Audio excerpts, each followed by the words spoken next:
لا حول ولا قوة إلا بالله العلي العظيم. أعوذ بالله من الشيطان اللعين الرجيم. بسم الله الرحمن الرحيم. رب اشرح لي صدري ويسر لي أمري واحلل عقدة من لساني يفقهوا قولي.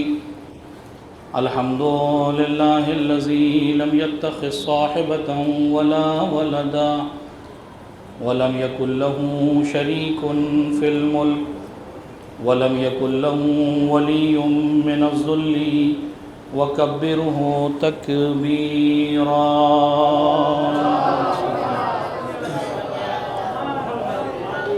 والصلاة والسلام والتحية والإكرام على الرسول النبي الأمي الذي أرسله بالحق بشيرا ونذيرا وداعيا إلى الله بإذنه وسراجا منيرا. سيدنا ومولانا أبي القاسم محمد وعلى أهل بيته الطيبين الطاهرين المعصومين المظلومين واللعنة الدائمة الباقية على أعدائهم أجمعين من يوم ظلمهم إلى يوم الدين. أما بعد فقد قال الله تبارك وتعالى في محكم كتابه المجيد والفرقان الحميد وقوله الحق. بسم الله الرحمن الرحيم. يا أيها الذين آمنوا إن تنصروا الله ينصركم ويثبت أقدامكم. صلوات محمد وعلى محمد.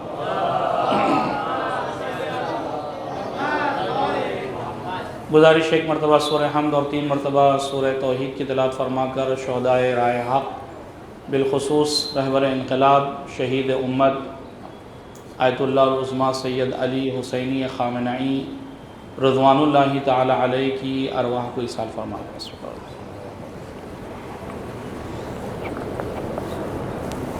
الحمدللہ اهدنا الصراط المستقيم صراط الذين أنعمت عليهم غير المغضوب عليهم ولا الضالين. بسم الله الرحمن الرحيم. قل هو الله أحد الله الصمد لم يلد ولم يولد ولم يكن له كفوا أحد. بسم الله الرحمن الرحيم. قل الله أحد الله الصمد لم يلد ولم يولد ولم يكن له كفوا أحد. بسم الله الرحمن الرحيم. قل الله أحد الله الصمد لم يلد ولم يولد ولم يكن له كفوا أحد. اللهم صل على محمد وعلى محمد. اللهم صل على محمد.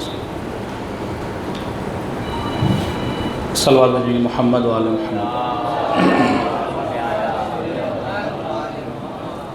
جیسا کہ آپ مومنین اور مومنات اس بات سے باخبر ہیں کہ آج کی مجلس بعنوان مجلس چہلم میں شہدائے رائے حق بالخصوص شہید امت آیت اللہ العظمیٰ سید علی خامنئی رضوان اللہ علیہم اجمعین کی مناسبت سے منعقد ہوئی ہے، اور یقیناً وہ ہستیاں جو اس درمیان میں تقریباً 43-44 دن کا یہ عرصہ جس میں عالم اسلام نے اور عالم تشیع نے جن عظیم شخصیتوں کو کھویا ہے، بقول ایک عالم دین جنہوں نے یہ بات عرض کی کہ وہ شخصیتیں کہ جو 100 سال یا 200 سال یا 500 سال کے عرصے میں خداوند متعال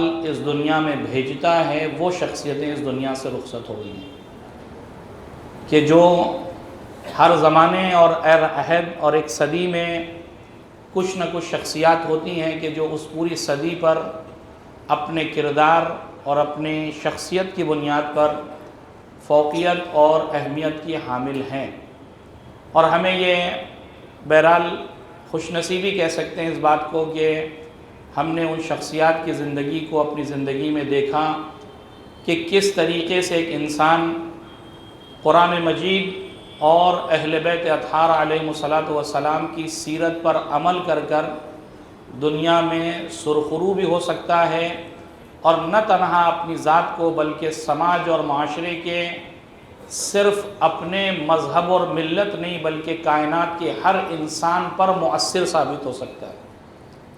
یہ خود اپنے آپ میں ایک بہت بڑی طاقت اور سعادت ہے جو خداوند متعال ہر کس و ناکس کو نصیب نہیں کرتا۔ صلوات بھیجیں گے محمد و آل محمد۔ میں بچوں سے اور بقیہ مومنین سے بھی گزارش کروں گا کہ ابتدائی مجلس میں آگے تشریف لے آئیں تاکہ بار بار بعد میں اعلان نہ کرنا پڑے کہ آپ حضرات آگے آ رہے ہیں۔ صلوات بھیجیں اور آگے تشریف لے لیں۔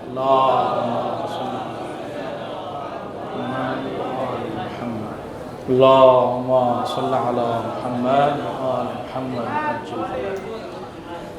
ظاہر ہے کہ ہم اور آپ یہاں پر جب جمع ہوئے ہیں تو اس کا اصل مقصد جو میں سمجھتا ہوں وہ زمانے کے امام کی خدمت میں اصل تعزیت اور طریقہ بھی یہی ہوتا ہے۔ ہمارے ہاں مجلس چیلم جب انعقاد ہوتی ہے تو مجلس کا جو حقیقی وارث ہوتا ہے، جو مرنے والے کا جو وارث ہوتا ہے، وہ دروازے پر کھڑا ہو کر آنے والوں سے پرسہ قبول کرتا ہے۔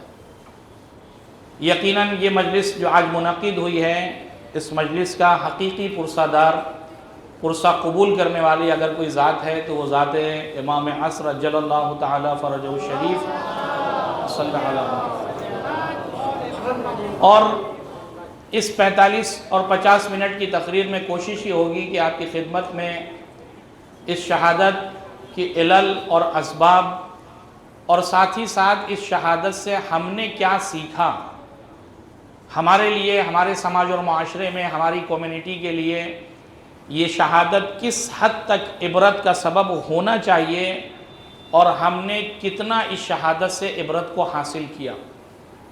پہلی بات تو آپ دیکھیں کہ رہبر انقلاب شہید امت، آپ کی زندگی جب آپ مطالعہ کریں گے، اور آپ جا کر واقعاً میں نوجوانوں سے بھی گزارش کروں گا کہ یقیناً آپ جا کر ان کی زندگی کو پڑھیں، ان کے اقوال اور ساتھ ہی ساتھ جو تقاریر آپ کی جو نیٹ پر موجود بھی ہے اسے آپ اپنی زبان میں سننا چاہیں تو ساری چیزیں اویلیبل ہے، آپ سنیں جا کر، اور جانے کے بعد اس احساس کو دیکھیں اور اس شخصیت کی عظمت کو سمجھنے کی کوشش کریں کہ جس نے گزشتہ 37 سالوں تک رہبری کے فرائض کو انجام دیا، پوری امت مسلمہ خاص طور سے ملت ایران اور اسی طریقے سے ملت تشیع کو لیڈ کیا ہے، اس طریقے سے لیڈ کیا ہے کہ دشمن تھک ہار کر انہیں مارنے پر مجبور ہوا ہے۔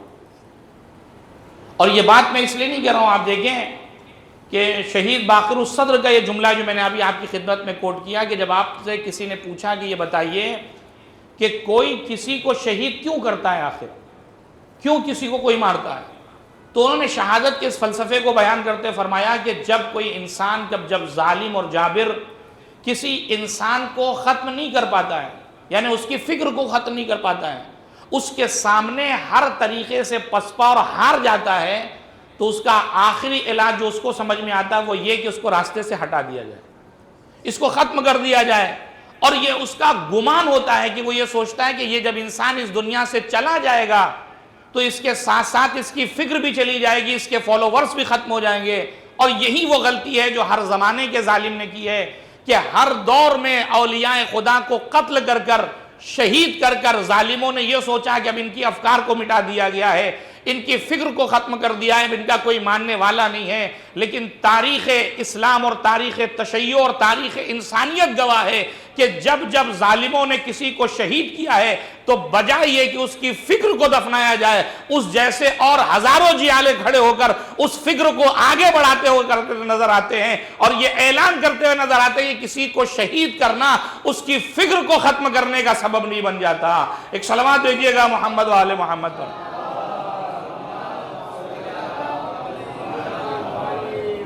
کسی کو شہید کر دینے سے اس کی فکر نہیں ختم ہو سکتی۔ کسی شاعر نے بڑا اچھا شعر کہا تھا کہ مجھے اسیر کرو یا میری زباں کاٹو، میرے خیال کو قیدی بنا نہیں سکتے۔ تم فکر کو کیسے قید کرو گے؟ تم فکر کو کیسے موت کے گھاٹ اتارو گے؟ تم فکر کو کیسے ختم کرو گے؟ آپ مجھے بتائیے 1400 سال پہلے کس نے کربلا کے میدان میں یہ سوچا تھا کہ فکر سید الشہداء بھی آگے بڑھ پائے گی کہ نہیں بڑھ پائے گی؟ جہاں سارے اصحاب سید الشہداء شہادت کا جام نوش فرما کر سو رہے ہوں، جہاں اسرا کو اسیر کیا گیا ہو، مردوں میں صرف جناب سید سجاد کی صورت نظر آ رہی ہو، ایسے درمیان میں جہاں ظالم خوشیاں منا رہا ہو اور یہ سوچ رہا ہو کہ اب حسینیت ختم ہو گئی، اب حسین کو میں نے مٹا دیا، اصحاب حسین کو مٹا دیا، لیکن آج آپ بتائیے ہر گھر میں ہر آزادی طلب انسان، ہر حریت پسند انسان کے لبوں پر دلوں میں حسین ابن علی کا کلمہ جاری ہے یا جاری نہیں ہے؟ زبانوں پر نام امام حسین آج بھی باقی ہے یا باقی نہیں ہے؟ یہ اس بات کی بین اور واضح دلیل ہے کہ جب انسان خدا کی راہ میں قربانی دیتا ہے تو خدا کہتا ہے میرے بندے تو نے میری دین کی نصرت اپنی محدود طاقت کی بنیاد پہ کیا تھا، لیکن میں تیرا ذکر اپنی لامحدود طاقت کی بنیاد پر باقی رکھنے والا ہوں۔ ایک سلامت بھیجئے گا محمد و آل محمد۔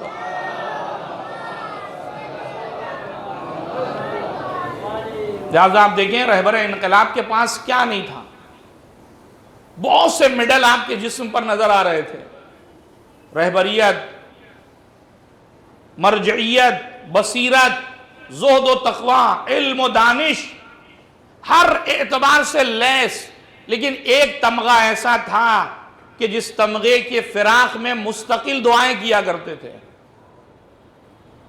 جب ساتھیوں کے لاشیں آتے تھے نماز جنازہ، وہاں پہ بھی یہ دعا اللہم ارزقنا الشہادہ، تنہائی میں نماز شب میں یہی دعا اللہم ارزقنا الشہادہ، پروردگار مجھے بھی میری ساتھیوں کے ساتھ ملا قرار دے۔ یہ وہ تمغہ تھا جو رہبر انقلاب کے پاس نہیں تھا، اور یہ بھی ایک حکمت خداوند متعال کہ اللہ نے اس عظیم ذات کو وہ تحفہ بھی نوازا جو اس کا مستحق بھی تھا، کہ شہادت جیسی عظیم نعمت جو خزانہ الہی میں اس سے بڑا کوئی تحفہ نہیں ہے، اس تحفے کو پروردگار عالم نے رہبر انقلاب کے حوالے کیا۔ اور بقیہ شہداء، اور کیا کہنا ان ماؤں کا، کیا کہنا ان آبا کا جنہوں نے اپنے بچوں کی ایسی پرورش کی تھی کہ اس کم سنی میں اس عظیم شہادت کے درجے کو حاصل کیا انہوں نے، کہ جس درجے کو حاصل کرنے کے لیے شاید سالہ سال اور صدیاں گزر جاتی ہے، انسان کی زندگی ختم ہو جاتی ہے، لیکن وہ شہادت نصیب نہیں ہوتی۔ خوش نصیب ہیں وہ بچے، خوش نصیب ہیں وہ مائیں جو شہیدوں کی ماں اور شہیدوں کے باپ کہلا رہے ہیں۔ ایک سلامات دیجئے گا محمد و آل محمد پر۔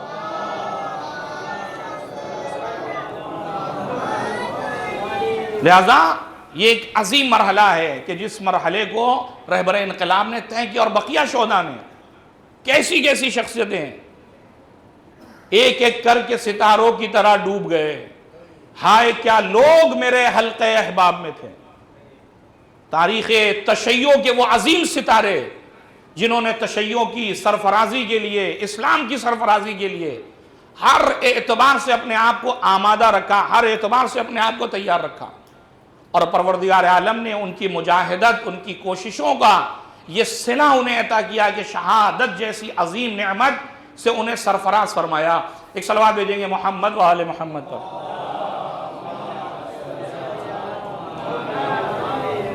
لہذا یہ ایک پہلا مرحلہ ہے جسے میں نے آپ کی خدمت میں بیان کیا کہ جب انسان اس چیز کو سمجھے، لہذا قرآن مجید کی جس آیت کی تلاوت کا شرف آپ کی خدمت میں حاصل کیا، قرآن صاف اور واضح لفظوں میں یہ اعلان کر رہا ہے، یا ایھا الذین آمنوا، اے صاحبان ایمان، ان تنصروا اللہ ینصرکم، اگر تم نے اللہ کی نصرت کی تو اس نصرت کا عوض یہ ہے کہ اللہ بھی تمہاری نصرت کرے گا، وَيُثَبِّتْ أَقْدَامَكُمْ، اور تمہارے قدموں میں ثبات پیدا کرے گا، تمہارے قدموں میں لغزش نہیں آنے دے گا، تمہارے ثبات جو ہے وہ راہ ہے، تمہارے قدم راہ مستقیم پر مضبوطی کے ساتھ ڈٹے رہیں گے۔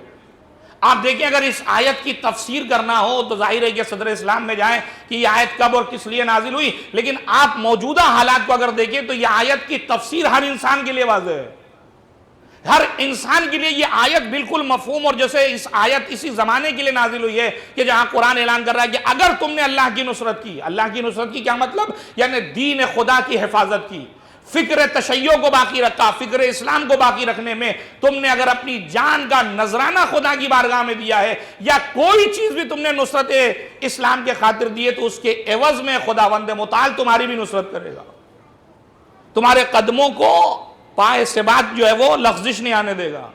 اور آج آپ دیکھیں آخر وہ انسان جو کل جس ملعون نے یہ اعلان کیا تھا کہ سر تسلیم تمہیں خم کرنا ہوگا، تمہیں میرے آگے گھٹنے ٹیکنے ہوں گے، تمہیں ہر حال میں میری بات کو ماننا ہوگا۔ 40 دن گزرنے کے بعد اتفاق ہے شریعت شاہ یہ بھی آج تاریخ کا کہ 40ویں دن اس نے آ کر انہی شرطوں کو جن کو وہ ماننے کو تیار نہیں تھا ان شرطوں پر بات کرنے کے لیے تیار ہونا، یہ اس بات کی دلیل ہے کہ جس کو گھٹنے ٹیکنے کے لیے کہا تھا اس کے سامنے وہ خود گھٹنا ٹیکتے نظر آ رہا ہے۔ یہ کیا ہے؟ یہ پروردگار عالم کی نصرت ہے، چونکہ پروردگار عالم نے وعدہ کیا اگر تم نے اللہ کی نصرت کی کیا مطلب؟ یعنی اس کی راہ میں اگر تم ثابت قدم رہے، اگر تم اس کی راہ میں اپنے ہر چیز کو قربان کرنے کے لیے تیار ہو تو خداوند متعال تمہاری نصرت کرے گا، اور نصرت بھی اس انداز سے کہ دنیا کی ساری استکباری طاقتیں جو امریکہ اور اسرائیل کی مدد میں لگی ہوئی تھی وہ بھی آج اپنا کنارہ جو ہے اپنا دامن جو ہے وہ جھاڑتے ہوئے نظر آ رہے ہیں، اپنے آپ کو ان سے دور کرتے ہوئے نظر آ رہے ہیں۔ یعنی اتنا اللہ نے انہیں ذلیل و خوار و رسوا اور منفور قرار دیا کہ کوئی ذی روح یا کوئی آزادی پسند انسان ان کے قریب آنا بھی آج پسند نہیں کر رہا ہے۔ ایک صلوات بھیجیے گا محمد وآل محمد۔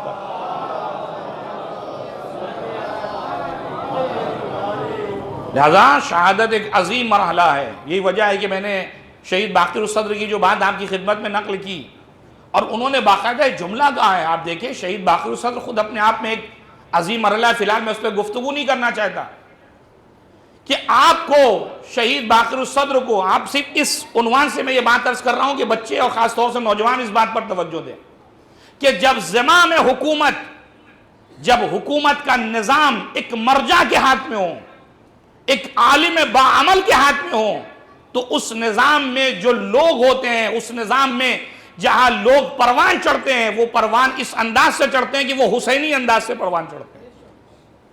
آپ دیکھیں شہید باقر الصدر کے لیے آپ جانتے ہیں کہ کس بے دردی کے ساتھ آپ کو شہید کیا گیا، اس طریقے سے شہید کیا گیا، باقاعدہ آج جو قبر موجود ہے یہ بھی خدا کا معجزہ کہ ان کی قبر آج ظاہر ہے، ورنہ جس طریقے سے ان کو شہید کیا گیا اور دفنایا کیا گیا، باقاعدہ گڈھے میں باقاعدہ لاش کو پھینک دیا گیا، اس کے اوپر جو ہے زمین بالکل پاٹ دی گئی کہ پتہ ہی چلے گی کسی کو دفن کیا گیا، لیکن یہ خدائی معجزہ تھا، اللہ کی مرضی تھی کہ ان کی قبر جو ہے وہ آج لوگوں تک پہنچی، لوگ جانتے ہیں کہ کہاں مدفون ہے۔ آپ نے یہ جملہ فرمایا تھا کہ جب کوئی آپ سے ملنے اور ملنے آنے والے نے جو توضیح کی ہے وہ بڑی عجیب ہے، کہتے ہیں کہ اس زمانے میں ان کو نظر بند کیا گیا تھا اور اس گھر کے باہر صرف ایک فوجی کو کھڑا کیا گیا تھا، بس ایک فوجی باہر کھڑا ہوا ہے، لیکن قوم کے اندر اتنا ڈر، اتنا خوف بھر دیا گیا تھا کہ وہ اس ایک فوجی کا مقابلہ کرنے کے لیے کوئی جانے کو تیار نہیں تھا کہ اگر اس فوجی کو ہم نے مارا تو ابھی ہزاروں کی فوج جو آ کر ہمارے گھر کو مسمار کر دے گی، پورے سماج اور معاشرے کو ختم کرے گی۔ لہذا پورے سماج اور معاشرے پر خوف کا طاری ہے۔ وہ آدمی ملنے کے بعد کہتے ہیں آغا یہ آپ جو شہادت کے لیے جو آمادہ ہے یہ آپ کی شہادت سے ہوگا کیا؟ آخر آپ کے شہید ہونے کے بعد اس سماج اور معاشرے میں ایک پیالی بھی ہلنے والی نہیں ہے، کچھ نہیں ہونے والا۔ تو شہید باقر الصدر نے اس وقت مسکرا کے کہا تھا اللہ نے کچھ لوگوں سے ہر دور میں یہ وعدہ لیا ہے کہ وہ حسین ابن علی کی راہ پر چل کر اپنے خون کا نذرانہ اس امت کے حوالے کریں، اس دنیا کے حوالے کریں، اور اس کے بعد اس خون کی حرمت کو باقی رکھنا، اور اس خون کے اندر جو انقلاب ہے، جو تبدیلی کا مادہ ہے، وہ خداوند متعال کے ہاتھ میں ہے۔ جب جب یہ امت خون دے گی پروردگار عالم اس خون کے عوض میں انہیں جزا بھی عطا کرے گا، ان کے اندر پائیداری پیدا کرے گا، دشمنوں کے مقابلے میں کھڑے ہونے کی طاقت بھی عطا کرے گا۔ ایک سلامات بھیجیں گے محمد وآل محمد پر۔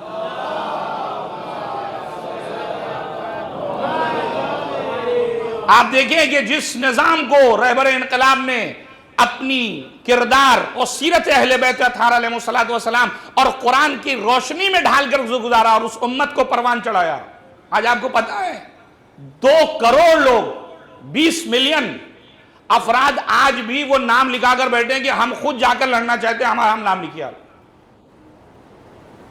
آپ سوچیں تشیعوں میں کبھی ایسا دور بھی کسی نے دیکھا ہے جہاں ہمارے معصومین علیہ السلام کے پاس 72 ساتھی، کبھی 3 ساتھی نہیں ہے، کبھی 5 نہیں ہے، کبھی معصومین علیہ السلام نے گریہ اور شکوہ کیا کہ ہمارے پاس اگر یہ 18 لوگ یا 20 لوگ، الگ الگ روایتیں الگ الگ زمانے میں، کہ اگر اتنے افراد بھی ہمیں ملتے تو ہم قیام کرتے، ظالموں کے مقابلے میں کھڑے ہو جاتے۔ آپ سوچئے، اسی لیے میں نے بار بار یہ جملہ اسی منبر سے پڑھا ہے کہ یہ تشیع کا گولڈن پیریڈ ہے، اس سے بہترین زمانہ آپ کو نصیب ہی نہیں ہو سکتا جہاں آپ فکر اسلام کو دنیا کے سامنے پیش کریں۔ قرآنی فکر کو دنیا کے سامنے پیش کریں، اہل بیت اطہار علیہ السلام کی فکر کو دنیا میں عام کریں. اس سے بہتر موقع آپ کو مل ہی نہیں سکتا. رہبر انقلاب ہو یا دیگر شہداء ہو، انہوں نے اپنی ذمہ داری کو جس طریقے سے انجام دینا تھا وہ اپنی ذمہ داریوں کو انجام دے کر اس دنیا سے جا چکے. آج ہم اور آپ اس دنیا میں جو باقی ہے، ہماری ذمہ داری یہ بنتی ہے کہ ہم اس فکر کو کتنا دنیا میں عام کر پائیں. ہم اپنے علاقے میں، اپنے سماج اور معاشرے میں، اپنے گھر والوں میں، اپنے دوست احباب میں، اپنے ملنے ملانے والوں میں، اپنے متعلقین کے درمیان اس فکر اہل بیت کو، اس فکر قرآن کو، اس فکر اسلام کو کتنا لوگوں پر مؤثر ہو سکے، لوگوں کے اندر ڈال سکے، یہ آج ہماری ذمہ داری ہے. آخر ہم اس حوالے سے مسئول ہیں اور ہم سب کے سب مسئول ہیں. ایسا نہیں ہے کہ جو پڑھا لکھا ہے بس وہی مسئول ہے، باقی اس سے کوئی تعلق ہی نہیں ہے، بس مولانا صاحب کی ذمہ داری ختم ہو گئی. نہیں، ہر آدمی سماج اور معاشرے کا اس وقت مسئول ہے کہ وہ اسلامی فکر کو، قرآنی فکر کو دنیا کے حوالے کرے. ایک سلوات بھیجیں گے محمد و آل محمد پر.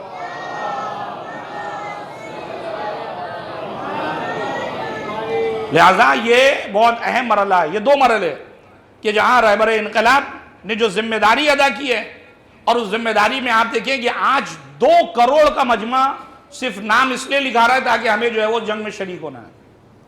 آپ یہ دیکھیں کہ آخر اس 40 دن اور 42-43 دن کی مقاومت میں جو ساری چیزیں آپ بالکل خبروں پر آپ کی نگاہیں آپ دیکھ رہے ہیں، لیکن آپ مجھے بتائیے اس پورے ایام میں ظالم نے جو اپنے اہداف رکھے تھے ان اہداف کو حاصل کیا یا نہیں کیا؟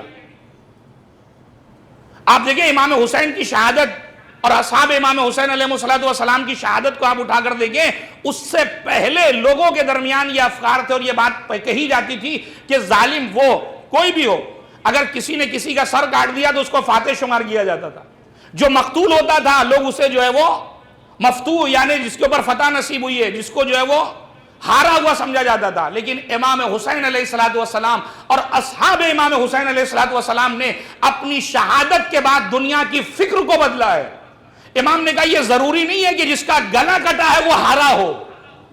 جنگ کا فیصلہ اس طریقے سے نہیں کرو کہ کتنی لاشیں گری ہیں اور کتنے لوگ باقی ہیں. یہ دیکھو دونوں کا ہدف کیا ہے، دونوں کا مقصد کیا ہے. اگر دونوں کے مقصد میں کوئی ایک مقصد والا کامیاب ہے تو چاہے وہ باقی ہو یا نہ ہو اس کو باقی سمجھو، اس لیے کہ اس کا ہدف باقی ہے، اس کا مقصد باقی ہے. اور اسی لیے ہمارے علماء آپ کی خدمت میں پڑھتے بھی ہیں کہ امام حسین کا مقصد تھا دین کو باقی رکھنا، یزید کا مقصد تھا دین کو مٹا دینا.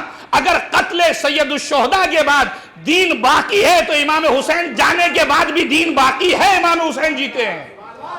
لیکن اگر دین خدا ختم ہو گیا ہوتا، دین کا کوئی نام لینے والا نہیں تھا، تو اس کا مطلب یہ ہے کہ امام حسین معاذ اللہ ثم معاذ اللہ ہارے ہیں. لیکن عزیزو آج کی جنگ کا فیصلہ بھی دشمن نہیں، پوری دنیا اس فیصلے کو کر رہی ہے. گرچہ وہ خیال خام اپنے الگ ہی دنیا میں جیتا ہوا آدمی جو ہر دن اپنی جیت کا اعلان کرتا ہوا نظر آ رہا ہے کہ آج میں جیت گیا، آج میں نے یہ کر دیا، آج میں نے وہ کر دیا. پوری دنیا میں آپ ٹویٹس اٹھائیں، پوری دنیا کے آپ اخباروں کو پڑھیں، ہر اخبار کی سرخی میں آپ کو نظر آئے گا کہ دعوے کرنے والے کتنا ہی دعویٰ کریں، دنیا کو پتا ہے کہ کس نے کس کے سامنے گھٹنے ٹیکے ہیں. تمہارا ہدف یہ تھا کہ حکومت کو بدل دو، تمہارا ہدف تھا یہ کہ لوگوں کے درمیان تفرقہ پیدا کر دو. تم یہ چاہتے تھے کہ ہمارے اعتبار سے جو ہے وہ ایران کی ساری حکومت جو ہے عمل کرے، لیکن کسی ایک مقصد میں تمہیں کامیابی کا نہ ملنا اور تمہارا گھٹنے ٹیکنا بتاتا ہے کہ جب بندہ خدا کی طاقت پر یقین رکھتا ہے تو پھر ساری خدائی اس کے سامنے جھکتی ہوئی نظر آتی ہے، سارے ظالمین سجدہ ریز اس کے سامنے نظر آتے ہیں. ایک سلام دیجئے گا محمد و آل محمد پر.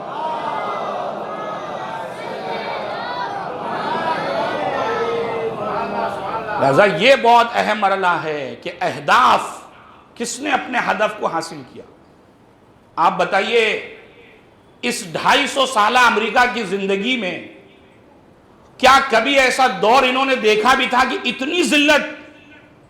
یہ اسی خون شہداء کا اثر ہے جو دنیا نے دیکھا ہے کہ وہ افراد جو کل تک آپ کے سامنے کھڑے نہیں ہو سکتے تھے، وہ دنیا والے جو آپ کی آنکھوں میں آنکھیں نہیں ملا کر بات کر سکتے تھے، وہ دنیا والے جو آپ کی ایک آواز پر خاموشی سے بیٹھ جاتے تھے، دوبارہ ان کے اندر ہمت نہیں تھی کہ وہ کھڑے ہوتے ہیں. آج اسپین، دیگر ملکوں کے سربراہ، دیگر ملکوں کے پریسیڈنٹ، وائس پریسیڈنٹ، رئیس جمہور ہو یا کوئی ہو، پی ایم ہو، یہ سب کے سب کا بولنا یہ اس بات کی علامت ہے کہ جو آپ نے اپنی غرور اور تکبرانہ اور جو استکبارانہ طاقت دنیا پہ قائم کی تھی وہ چکنا چور ہو گئی ہے. وہ ابوہت جو آپ نے بنائی تھی ظلم کی بنیاد پر، وہ ظلم کا سارا قلعہ جو ہے وہ رہبر انقلاب کے خون نے جو ہے وہ ڈھا دیا ہے. آج کوئی ایسا ملک نہیں ہے، شاید کوئی دکا دکا دنیا قرہ عرض پر کچھ ہو کہ جن کے دل میں تھوڑی بھی محبت ان کے لیے بچی ہو. ہاں کچھ ہیں بعنوان منافقین، ان کا انجام قرآن نے صاف لفظوں میں کہہ دیا ہے کہ یہ نفاق، یہ منافقین نہ کل رسول اللہ کے تھے، نہ کسی دور میں انہوں نے جو ہے وہ کسی بھی مرحلے پر، چاہے وہ کسی بھی مذہب و ملت سے تعلق ہو. نفاق ایک ایسی بیماری ہے جس کا علاج کسی مذہب و ملت میں آپ کو ملنے والا نہیں ہے. ایک صلوات بھیجیے گا محمد و آل محمد.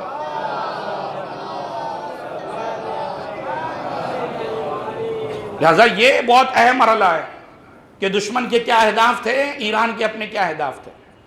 اور آپ دیکھیں پھر یہ سرفرازی کیوں ملی، اسی فکر اہل بیت اطہار علیہ السلام پر چلنے کی بنیاد پر. آپ مولا کائنات کی زندگی اٹھائیے، رسول اللہ کی زندگی اٹھائیے، ہر جگہ آپ نے جس چیز کو فوکس کیا اس کو آپ دیکھیں. مولا کائنات نے جب بھی لشکر کو بھیجا، رسول اللہ نے جب بھی لشکر کو بھیجا، پہلی تاکید یہ کہ تمہاری طرف سے حملہ نہیں ہونا چاہیے. اب یہ بہت بڑی فکر ہے یہ اسلام کی، اور یہ بہت بڑی جیت ہے. آج جو اسلام ایران کو جیت نصیب، اس میں سب سے بڑا عنصر جو میں سمجھتا ہوں اپنی ناقص فکر کے حوالے سے یہ ہے کہ جہاں لوگ ایران کے ساتھ کھڑے ہوتے نظر آ رہے ہیں، مظلومیت اور ساری چیز اپنی جگہ پر، ہر آدمی یہ جملہ ضرور کہتا ہے کہ انہوں نے تو حملہ نہیں کیا تھا. یہ کیا ہے؟ یہ وہی فکر اہل بیت ہے کہ تمہاری ذمہ داری دفاع ہے. اگر کوئی تم پر حملہ کرے تو تم اس کے جواب میں جو ہے اس کا جواب دو. اور اس چیز کو پوری طریقے سے جو ہے وہ ایران کی عوام نے فکر تشیع، فکر اسلام نے اس پر عمل کیا. اور آج جو سرفرازی نصیب ہو رہی ہے، کم سے کم ایک عنصر اس میں یہی ہے کہ جو ہے وہ لوگوں پر پہلے حملہ نہیں کیا بلکہ ان پر حملہ ہوا، اس کے جوابی کارروائی میں انہوں نے جو ہے وہ ان کو دھول چٹائی ہے. ایک صلوات بھیجیں گے محمد و آل محمد.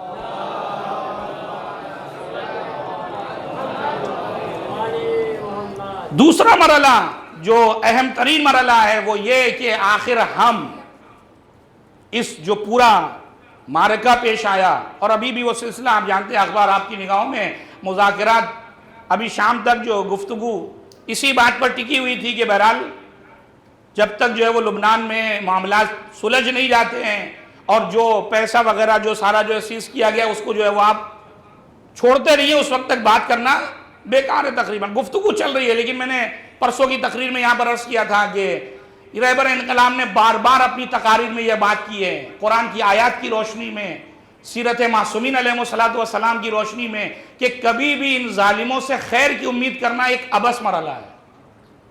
انہیں پتا ہے کہ یہ اپنے وعدے پر عمل نہیں کرنے والے. جس دن یہ بات پیش آئی اس کے دوسرے 2 گھنٹے کے بعد ہی جو ہے وہ ساری چیزوں کو چکنا چور کر دیا گیا، اس پر عمل نہیں کیا گیا. یہ کبھی بھی کسی خیر کی امید، اور اس کے بعد وہاں کا آنے والا یہ اعلان کرے کہ ہم تو بہت ہی کھلے دل کے ساتھ آ رہے ہیں، بس ایرانی جو ڈیلیگیشن ہے وہ جب آئے تو وہ حسن نیت کے ساتھ آئے. واہ واہ واہ.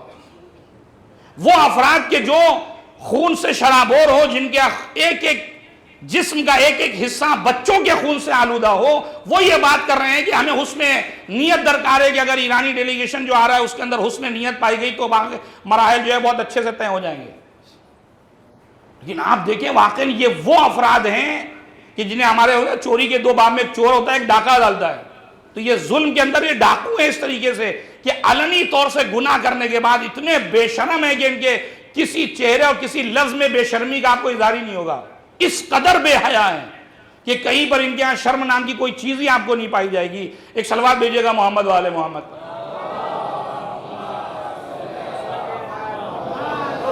لہذا یہ پہلا مرحلہ ہے کہ شہادت کے حوالے سے آج ہماری جو مسئلہ ہے کہ یقیناً ہم اور آپ بھی اس شہادت میں اپنے آپ کو سہیم سمجھتے ہیں. ہمارے دل میں بھی یہ خواہش ہے، چونکہ ہمارا مکتب شہادت ہے، مکتب اہل بیت اطہار علیہ السلام. لیکن اس چیز کو سمجھنا بہت ضروری ہے عزیزان گرامی، خاص طور سے اپنے نوجوانوں سے اس وقت مخاطب ہوں کہ آپ دیکھیں کہ ہم اور آپ صبح و شام کچھ کام کرتے تو ہیں لیکن شاید اس کی طرف اتنا متوجہ نہیں ہے. آپ دیکھیں دعائے عہد میں صبح آپ کیا پڑھتے ہیں؟ اللہم اجعلنی من انصارہ وعوانہ والذابین عنہ والمسارعین الیہ فی قضاء حوائجہ والممتثلین لعوامرہ والمحامین الیہ والمستشہدین بین یدیہ. دعا کیا کروائی کہ کہ پروردگار ہمیں بھی اپنے امام کے سامنے درجہ شہادت پر فائز فرما۔ آپ جب زیارت وارثہ پڑھتے ہیں تو زیارت وارثہ میں کیا پڑھتے ہیں؟ یا لیتنی کنتو معکم فافوز فوزا عظیما، اے کاش میں آپ کے ساتھ ہوتا تو میں بھی اس درجے پر فائز ہوتا۔ آپ زیارت عاشورہ میں کیا پڑھتے ہیں؟ اللہم اجعل محیایا محیا محمد و آل محمد ومماتی ممات محمد و آل محمد، پروردگار اہل بیت جیسی زندگی اور اہل بیت جیسی موت، اہل بیت جیسی موت یعنی شہادت۔ اس کے علاوہ یہ سارا مفہوم شہادت جو ہمارے مکتب میں پایا جاتا ہے، اور ہم اور آپ صبح و مساء اسے دہراتے بھی رہتے ہیں، لیکن ہماری ساری نیت جو اسے دہرانے میں ہوتی ہے وہ کسی برکت کے عنوان سے ہے۔ کیا واقعاً کبھی صدق دل کے ساتھ ہم نے اپنے آپ کو آمادہ بھی کیا کہ اگر کوئی ایسا مرحلہ ہو تو کیا ہم اپنی جان دے سکتے ہیں کہ نہیں دے سکتے؟ آپ یقین جانیں یہ مکتب شہادت آج دنیا میں جس طریقے سے ابھر کر آیا ہے، اس کے پہلے تاریخ میں کبھی بھی دنیا والوں نے اس فکر کو اس طریقے اور اس شوق کے ساتھ نہیں پڑھا ہے کہ آخر یہ کون سی فکر ہے کہ جہاں لوگ مرنے کے لیے اتارو ہیں، جہاں لوگ شوق کے شہادت میں سڑکوں پر ہیں، تنہا خود نہیں ہے، بچوں کے ساتھ، بوڑھوں کے ساتھ۔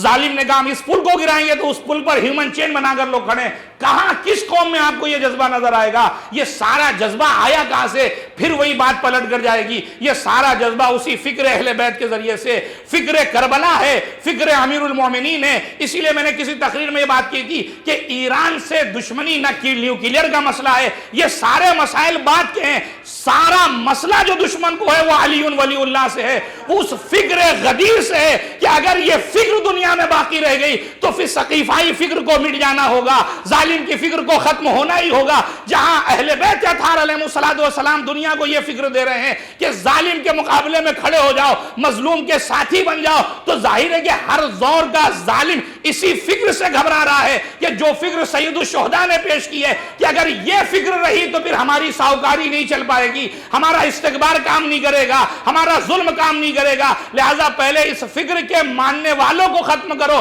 اسی لیے کل تک جو ظالم اسلام کا نام لے لے کر لوگوں کو مار رہا تھا، اس دور میں اگر آپ اس کی تاریخ کو پڑھیں تو اس نے باقاعدہ یہ جملے کہے ہیں کہ ہمارا مقابلہ اگر کسی قوم سے ہے تو وہ صرف اور صرف شیعوں سے ہے، اس لیے کہ اگر یہ زندہ رہے تو ہماری ساہوکاری چلنے ہی والی نہیں ہے۔ ایک صلوات بھیجیے گا محمد و آل محمد پر۔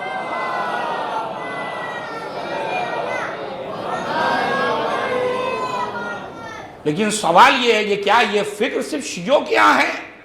کیا اسلام نے اس فکر کو، میں نے کہا شیعہ از اکول ٹو اسلام، کوئی الگ نہیں ہے شیعہ، یہ اسلامی فکر ہے، یہ اسلامی تھاٹ ہے۔ یہ اور بات ہے کہ اسلامی ممالک میں جو حکمران بیٹھے ہیں جنہوں نے چادر نفاق اوڑھ رکھی ہے، انہوں نے اپنی قوموں کو دبایا ہے، کچلا ہے، انہیں ابھرنے کی کوشش نہیں کی۔ اور یقین جانے جو جملہ رہبر انقلاب نے اپنی زندگی میں کہا تھا کہ مرگ بر امریکہ اور مرگ بر اسرائیل، جس کو یہ ٹرمپ اور صہیون نیتنیاہو ملعون یہ دونوں کے اوپر سانپ رینگتا ہے، یہ جملہ سن کے بار بار اپنی طرح 37 سال سے ہم سن رہے ہیں کہ امریکہ مرگ بر امریکہ اور مرگ بر اسرائیل، ہم سن کر تھک گئے، اس لیے ہم نے حملہ کیا۔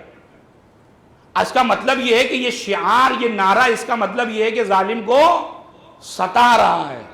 یہ حسینیت زندہ باد، یزیدیت باد مردہ باد کا نعرہ یقیناً ظالم کو جو ہے وہ ستاتا ہے۔ اور اسی لیے ہم نے بھی مخالفت کی تھی کہ جس زمانے میں کسی سامنے پڑھا کہ یہ حسینیت زندہ باد اور یزیدیت مردہ باد کیا ہوتی ہے، اس کے اندر تو سیاست کی بو آتی ہے، حضور والا یہ آپ کی فکر کی کمی ہے۔ حسینیت زندہ باد کے نعرے سے قوموں کو بیداری ہوتی نصیب ہوتی ہے، سوئی ہوئی قوموں کے اندر ولولہ اور جوش پیدا ہوتا ہے، حسین ابن علی کا کردار سامنے آتا ہے۔ یزیدیت مردہ باد کے وہ جو ایوان ظالمین ہے اس میں لرزہ پیدا ہوتا ہے، اور نہیں ہوتا تو آج یہ ظالم کا اقرار بتا رہا ہے کہ جتنا تم مرگ بر امریکہ اور مرگ بر اسرائیل کرو گے اتنا ہمارے اندر گھبراہٹ پیدا ہوتی ہے۔ ایک صلوات بھیجیے گا محمد و آل محمد پر۔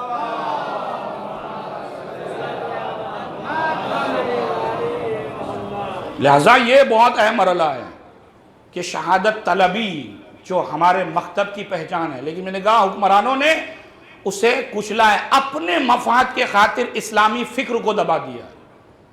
اور اسی لیے رہبر انقلاب کا جو جملہ میں کوٹ کرنا چاہ رہا تھا، آپ نے فرمایا کہ اس مرگ بر امریکہ اور مرگ بر اسرائیل کا مطلب یہ نہیں کہ ہم وہاں کے لوگوں کے مخالف ہیں، ہم اس حکومت اور اس آئیڈیالوجی اور فکر کے مخالف ہیں جو حکومت امریکہ اور اسرائیل میں موجود ہیں۔ جن کی فکر اور آئیڈیولوجی ہی یہی ہے کہ ظالم بن کر دنیا پر جو ہے وہ چھایا جائے، استکبار، ہر چیز کو جو چھین کر اپنے قبضے میں کیا جائے، اپنی چودراہٹ کی جائے، جو ہم کہیں وہی ساری دنیا تسلیم کرے۔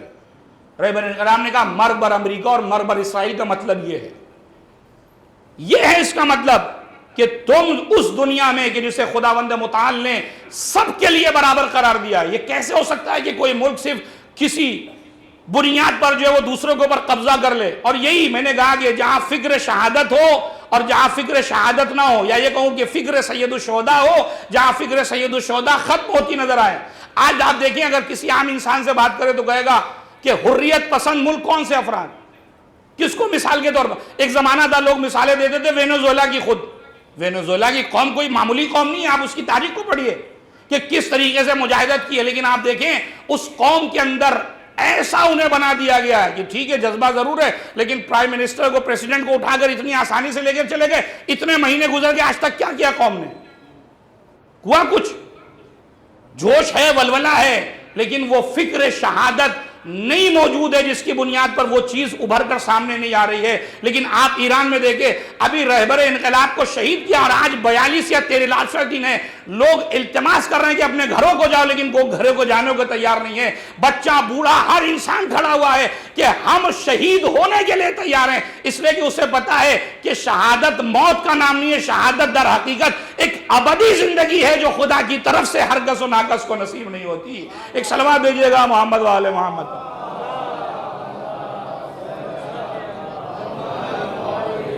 لہذا یہ وہ دور ہے کہ جہاں پورے عالم اسلام کو فکر کرنے کی ضرورت ہے۔ میں مسلمان نوجوانوں سے خواہش کروں گا جو آپ کے ٹچ میں ہیں، جو مجالس میں اگر یہاں موجود ہیں، ان سے میری گزارش ہے، اور الحمدللہ بیداری آ رہی ہے، خون شہید کا یہ اثر ہے کہ لوگ بیدار ہو رہے ہیں۔ میں کل تک سوشل میڈیا پر جب کمنٹس دیکھتا تھا، جب وہ اختلافی لوگ پوسٹ لگاتے تھے تو اس میں سے اکثریت وہ ہوتی تھی جو اس اختلاف کا شکار ہو جاتے تھے، اس اختلاف کی بہاؤ میں بہہ جاتے تھے، وہ بھی اس کا ساتھ دیتے نظر آتے تھے۔ لیکن اس کے برعکس رہبر کی شہادت کے بعد جو میں نے سوشل میڈیا پہ جو کمنٹس دیکھے ہیں اس اختلافی پوسٹ کے، بالکل برعکس ہے۔ 99% وہ نوجوان ہیں جو فیلڈ میں آ کر اس سوشل میڈیا پر آ کر باقاعدہ اس پوسٹ کو پوسٹ کرنے والوں کو گالیاں دے رہے ہیں کہ تو امریکی ایجنٹ لگ رہا ہے، تو اسرائیلی ایجنٹ لگ رہا ہے، تجھے کہیں سے پیسے آ رہے ہیں، باقاعدہ۔ یہ کیا ہوا؟ یہ وہ بیداری ہے جو اس شہداء کے خون کے اندر، خدا کے خون کی وجہ سے آج امت کے اندر بیداری۔ یہ بہترین موقع ہے کہ جہاں امت اسلامی ایک پلیٹ فارم پر آئے، اور آنے کے بعد جو مشترکات ہیں ان مشترکات کو سامنے رکھ کر دشمن کا مقابلہ کیا، جسے کہوں کہ رہبر انقلاب، کبیر انقلاب آیت اللہ خمینی رضوان اللہ تعالی علیہ نے جملہ کہا تھا، وہ ہر دور کے لیے واقع، اگر اس کو سامنے رکھ کر چلا جائے تو قومیں کامیاب ہو جائیں گی۔ آپ نے کیا بہترین جملہ کہا تھا کہ تم ہاتھ باندھنے اور ہاتھ کھولنے پہ لگے ہو، دشمن تمہارا ہاتھ کاٹنے پہ لگا ہوا ہے، پہلے اس ہاتھوں کو بچا لو، اس کے بعد طے کرنا کہ ہاتھ کھول کے نماز پڑھنی ہے یا ہاتھ باندھ کے نماز پڑھنی ہے۔ ایک صلوات بھیجیے گا محمد آل محمد۔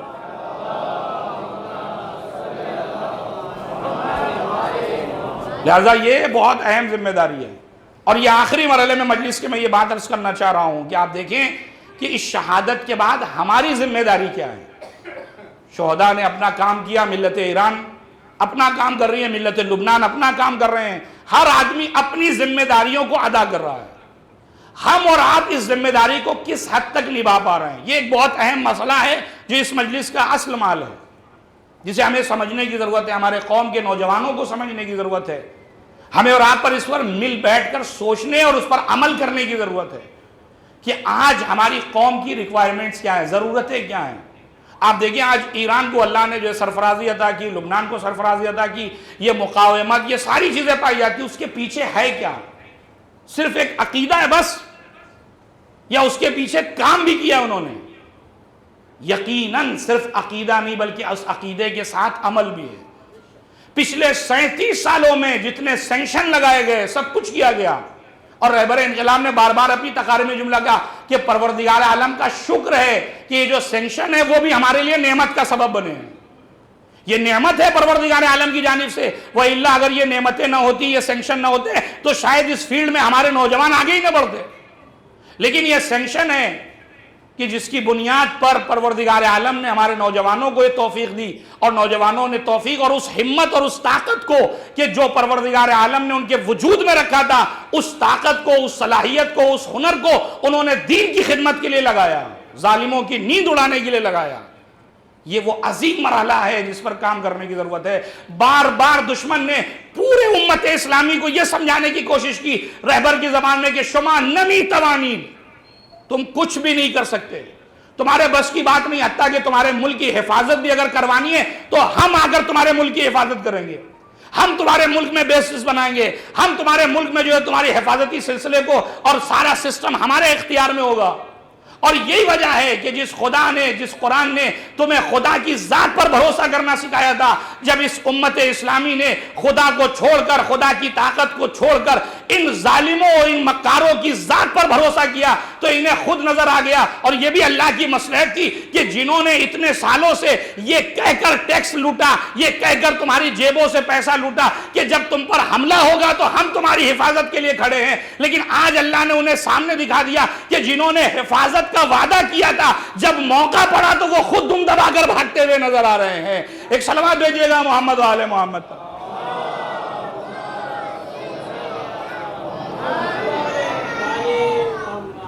لیکن جس قوم نے، جس ملت نے، جس رہبر نے اپنی قوم کو یہ یاد دلایا کہ نہیں شما می توانید، اللہ نے تمہارے اندر صلاحیتیں رکھی ہیں، اللہ نے تمہارے اندر وہ عظیم سلسلہ اور عظیم جہان چھپا کے رکھا ہے، تم اپنی صلاحیتوں کو تو سمجھو اور آؤ، اور آنے کے بعد اپنی طاقت کو دین کی راہ میں خرچ کرو۔ یقیناً ظالموں نے بہت پروپیگنڈے، نہ جانے کتنے فیک نیوز اور نہ جانے کیا کیا بتایا۔ آپ اس واقعے 40 دنوں میں جو ویڈیوز آ رہے ہیں ان کو اٹھا کر دیکھیں، ایک ایک ویڈیو ایک ایک عبرت کا سبب ہے۔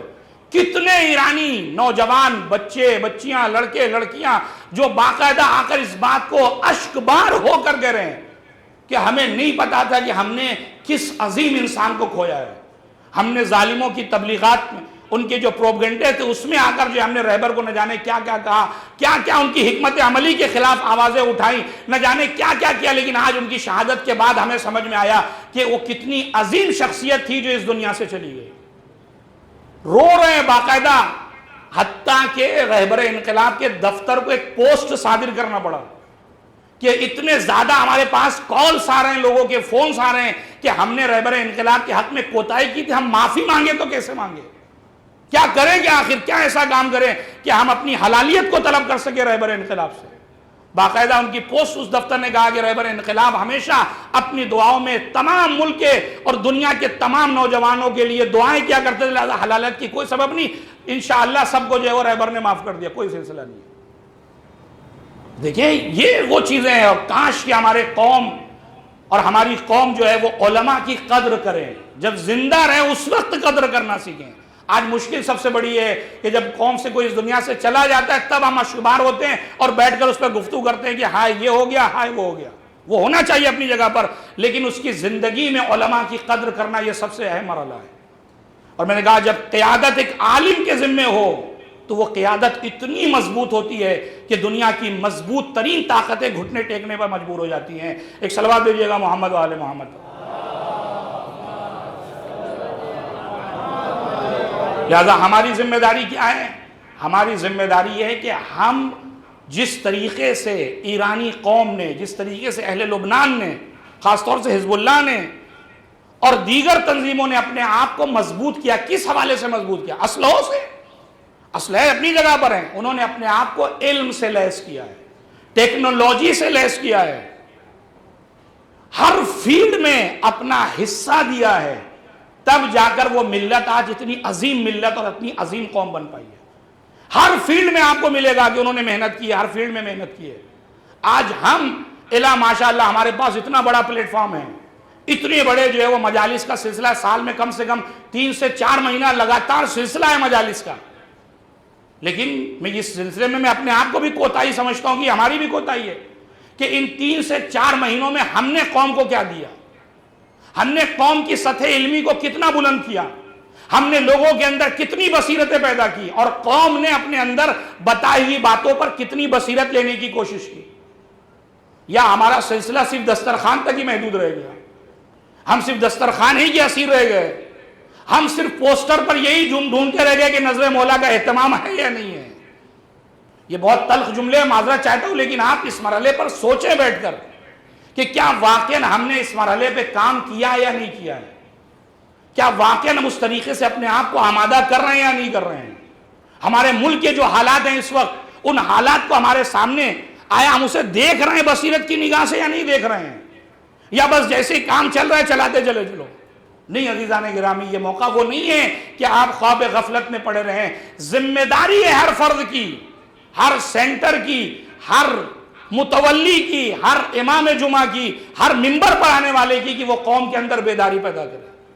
لوگ آگے آئے اور آگے آنے کے بعد اس فکر کو عملی جامہ پہنائے ہر فیلڈ میں، وہ کوئی بھی فیلڈ ہو.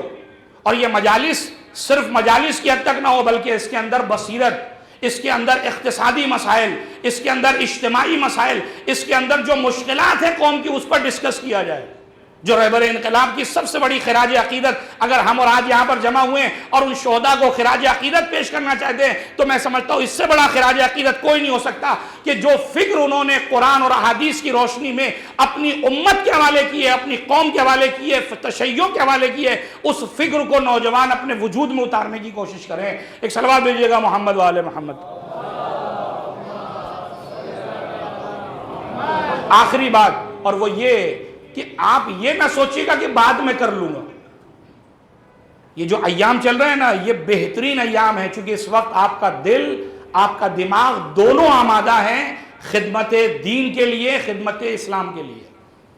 یہ بہترین موقع ہے جہاں آپ اس اثر کو دنیا پر ظاہر بھی کر سکتے ہیں، اپنے وجود پر بھی ظاہر کر سکتے ہیں. یہ بہترین موقع ہے، اس کو ہاتھ سے نہیں جانے دے. اس لیے اگر یہ موقع نکل گیا تو وہ جو نفس اور روح کے اندر جو ولولہ اور جوش پیدا ہوا ہے، وہ جو ہے وہ ٹھنڈا پڑ جائے گا. اس کے بعد جو آپ کی ہمت ہے وہ جواب دے جائے گی. لہٰذا یہ بہترین موقع ہے کہ اس وقت اپنے آپ کو آمادہ کریں. میں نے کہا ہر انسان، چاہے وہ کسی بھی فیلڈ سے اس کا تعلق کا ہو، اور یکجہتی کے ساتھ، یکجہتی کیا، اتحاد یعنی آپسی نوجوانوں میں، چاہے وہ اسلام کا کوئی تعلق ہو، چاہے وہ شیعہ ہو، چاہے وہ سنی ہو، کسی بھی مذہب و ملت سے اس کا تعلق ہو، ملت کو ایک پلیٹ فارم پر لانے کی کوشش کریں، ایک جگہ کھڑا کرنے کی کوشش کریں. اور اگر یہ کام ہو گیا تو میں سمجھتا ہوں سب سے عظیم تحفہ ہے یہ کہ جو آپ خدا کی بارگاہ میں خراج عقیدت کے عنوان سے پیش کر سکتے ہیں. ایک اور صلوات بھیجیں گے محمد و آل محمد.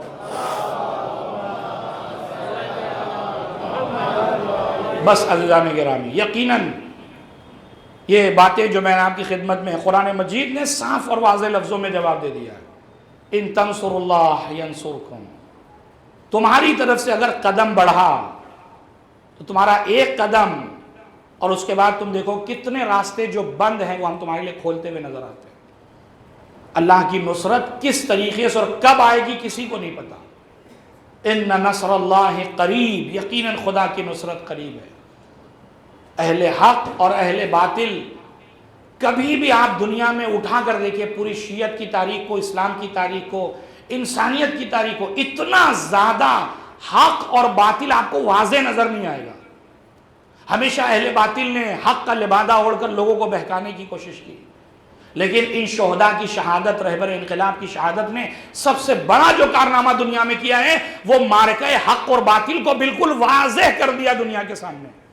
اب کوئی یہ نہیں کہہ سکتا کہ ہمیں نہیں پتا، ہمیں نہیں پتا کہ حق کدھر ہے باطل کدھر ہے. اور یہی وجہ ہے کہ آپ دیکھیں جو کارخانہ، جو حر سازی کا کارخانہ سید الشہداء نے شب عاشور کھولا تھا، اس کی ضرورت آج سب سے زیادہ محسوس ہو رہی ہے دنیا کو. آج نہ جانے کتنے حر ہیں جو مکتب حسین ابن علی میں آنے کے لیے تیار ہیں، جو اپنے اس مکتب پہ جہاں وہ تھے اس کے لیے وہ افسوس کا بھی اظہار کر رہے ہیں کہ ہم نے اتنے سال زندگی گزار دیے. آپ سوچیں اگر ایک نوجوان اپنے امام جمعہ سے جمعہ کے بعد یہ شکایت کرتا نظر آئے، کیا آپ کو اتنا بھی حق نہیں تھا کہ آپ اہل ایران اور اہل لبنان کی کامیابی کے لیے ایک عدد دعا کر سکیں؟ کبھی آپ نے دیکھا اس کے پہلے؟ لیکن امام جمعہ سے اپنے ایک نوجوان شیعہ، اپنے ایک نوجوان آخر اعتراض کرتا ہوا نظر آ رہا ہے کہ کیا آپ کو اتنی بھی توفیق نہیں کہ آپ مظلومین کے حق میں دعا کرا سکیں امام جمعہ بن کر؟ اس کا مطلب یہ ہے کہ امت بیدار ہو رہی ہے. اس کا مطلب یہ ہے کہ وہ بیداری کی پھونک اور وہ سور پھونکا جا چکا ہے. اب اب ذمہ داری ہماری ہے کہ ہم ایسے نوجوانوں کو کتنا در حسین تک لے کر آتے ہیں، کتنا فکر سید الشہداء سے انہیں آشنا کراتے ہیں۔ دنیا تڑپ رہی ہے، آپ دیکھیں، اپنا ہو پرایا ہو، مسلم ہو نان مسلم ہو، حتیٰ کہ جو معاند تھے، جو مخالف تھے، ان کی آنکھوں میں بھی اشک جاری ہیں، ان کے لبوں سے بھی یہ جملے نکل رہے ہیں کہ جو ہوا غلط ہوا۔ اب رہبر انقلاب جیسی شخصیت کا آنا یقیناً سخت مرحلہ ہے، جبکہ نا امید نہیں ہے۔ پروردگار عالم کے خزانے قدرت میں ایک سے بڑھ کر ایک شخصیتیں ہیں جو اس دنیا سے گئی اور اس کے بعد دوسری شخصیتوں نے ان کی جگہ لے لی۔ یہ نظام، یہ مکتب کبھی کسی فرق پر قائم ہی نہیں رہا ہے، ایک کے بعد ایک بہترین سے بہترین شخصیتیں آتی رہی ہیں۔ لیکن میں بار بار آپ سے ہاتھ جوڑ کر یہی بات عرض کر رہا ہوں کہ اس موقع کو ہاتھ سے نہ جانے دیں۔ یہ بہترین موقع ہے، وہ حر اور وہ حر سازی کا کارخانہ جو سید الشہداء نے کھولا تھا، اس کارخانے کو مزید تقویت دیں، اس کے اندر لوگوں کو بلائیں، اختلافی باتوں سے پرہیز کریں، حقائق بیان ہوں۔ اس کا مطلب ہرگز نہیں کہ حقائق بیان نہیں ہوں گے، حقائق کو بہترین پیرائے میں بیان کیا جائے۔ امت مسلمہ اس وقت حسین ابن علی کی فکر کی تشنا ہے، وہ فکر اہل بیت اطہار علیہ السلام، انہیں تزریق کرنے کی ضرورت ہے، انہیں دینے کی ضرورت ہے۔ اور یہ کب ہوگا؟ جب اپنے کردار کو خود امام حسین کے بتائے ہوئے کردار سے ملانے لگیں گے، ان جیسا بننے کی کوشش کریں گے۔ جب ہمارا کردار ان جیسا ہوگا تو یقیناً یہ مؤثر ہوگا، خود ہمارے لیے بھی اور سماج اور معاشرے کے لیے بھی۔ بس عزیزان گرامی، یقیناً آنکھیں غمزدہ ہیں، آنکھیں اشکبار ہیں، دل غمزدہ ہے، یہ ساری چیزیں موجود ہیں۔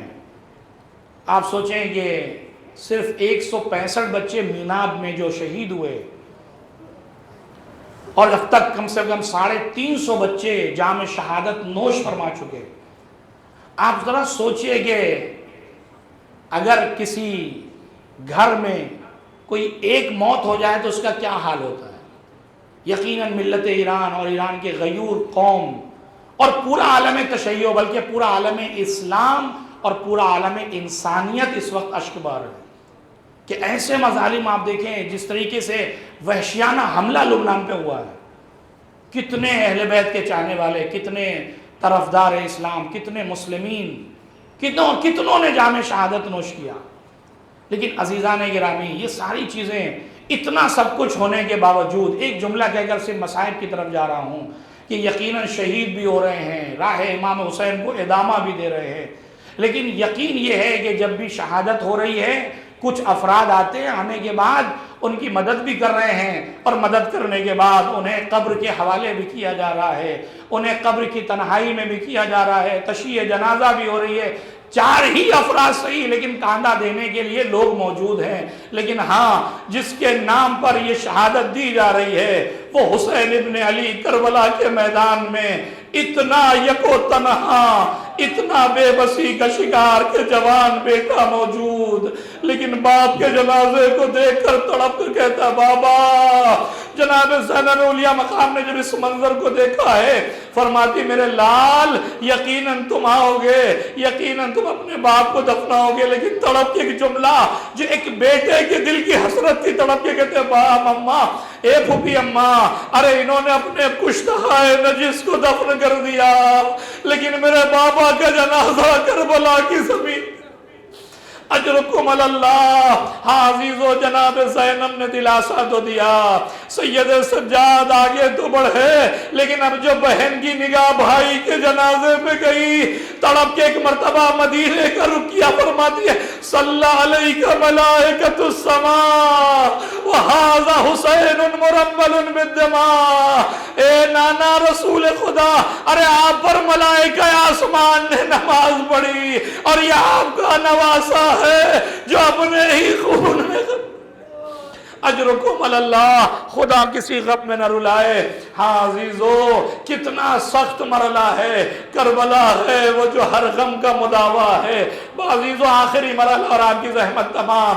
اکثر علماء نے جس شہادت کو اکثر اپنی وصیت میں ذکر کیا ہے وہ حسین ابن علی کی رخصتی کی مرحلہ ہے، کہ جہاں جس میں آغا مرشی ہیں جنہوں نے بارہا اس رخصتی کی مصیبت کو پڑھنے کی خواہش ظاہر کی، کسی نے کسی عالم دین سے پوچھا آقا کیا وجہ ہے کہ آیت اللہ مرشی نے اتنی وصیت کی ہے؟ بقیہ علماء ہیں جو رخصتی سید الشہداء پر اتنا زور دیتے ہیں، فرماتے تمہیں نہیں پتا، جانتے ہو جب بھی اصحاب امام حسین میں سے کوئی شہید ہوتا تو بیویوں کو یہ ڈھارس ہوتی کہ ابھی حسین زندہ ہے، ابھی حسین زندہ ہے، ابھی حسین زندہ ہے، لیکن جب امام حسین رخصت آخر کے لیے آئے اور آنے کے بعد کہتے زینب میرا سلام آخر، اے رقیہ میرا سلام آخر، یہ وہ مرحلہ تھا جہاں بیویوں نے ارے آقا آپ بھی جانے کے لیے تیار ہے، یہ وہ مرحلہ ہے جہاں دل زینب بڑا مضطرب ہے،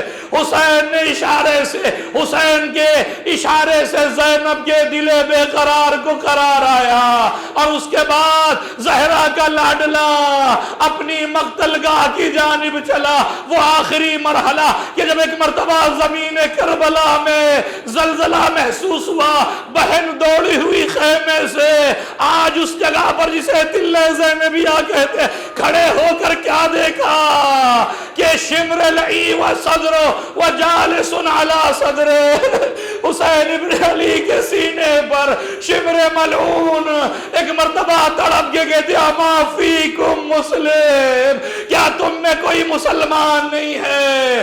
ارے میرا ماجایا ذبح ہو رہا ہے، تم کھڑے دیکھ رہے ہو، عجب نہیں حسین نے اشارہ کیا اے بہن زینب ارے خیمے کا راز ڈالو، ادھر زینب مڑی، ادھر فضائے کربلا میں آواز الا قتل الحسین بکربلا، الا ذبح الحسین بکربلا۔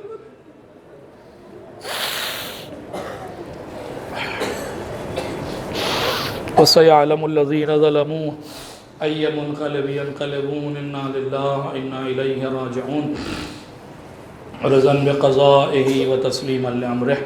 پروردگار تجھے واسطہ محمد وآل محمد کا ہمارے اس مختصر سے عبادت کو شرف قبولیت عنایت فرما۔ پروردگار تجھے واسطہ محمد وآل محمد کا رہبر انقلاب اور دیگر شہداء کے درجات تیری بارگاہ میں یقیناً بلند ہیں، انہیں بلند سے بلند تر فرما۔ پروردگار راہ مقاومت کو ادامہ دینے کی توفیق عنایت فرما۔ پروردگار ہمیں بھی اس قابل بنا کہ ہم تیری راہ میں اپنی جان و مال و اولاد کو قربان کر سکیں۔ پروردگار تجھے واسطہ محمد وآل محمد کا مومنین ایران، عراق، لبنان کی حفاظت فرما۔ خدایا ظالمین و جابرین کے مقابلے میں انہیں غلبہ اور نصرت عنایت فرما۔ پروردگار امریکہ اور اسرائیل ان کے تمام ساتھیوں کو نیست و نابود فرما۔ خدایا جس طریقے سے تو نے انہیں ذلیل کیا ہے، خدایا مزید ذلت و خواری ان کے نصیب میں فرما۔ پروردگار تجھے واسطہ محمد وآل محمد کا اپنی آخری حجت کے ظہور میں تعجیل فرما، ہم سب کو ان کے مخلص غلاموں میں شمار فرما۔ پروردگار تجھے واسطہ محمد وآل محمد کا ہم سب کو اسلام کے خاطر ہر عمل خیر کو کرنے کی توفیق عنایت فرما۔ پروردگار مسلمانوں کے درمیان اتحاد و اتفاق کو قائم فرما۔ پروردگار امت مسلمہ کو ظالموں کے مقابلے میں متفق فرما۔ پروردگار تجھے واسطہ محمد وآل محمد کا رہبر انقلاب کے پسماندگان اور دیگر شہداء کے پسماندگان، خصوصاً ان بچوں کی مائیں کہ جنہوں نے میناب میں اپنے بچوں کو درجہ شہادت پر فائز کیا، دیگر بچوں کے ماں باپ، ان سب کو صبر جمیل عنایت فرما، ان سب کو نعم البدل عنایت فرما۔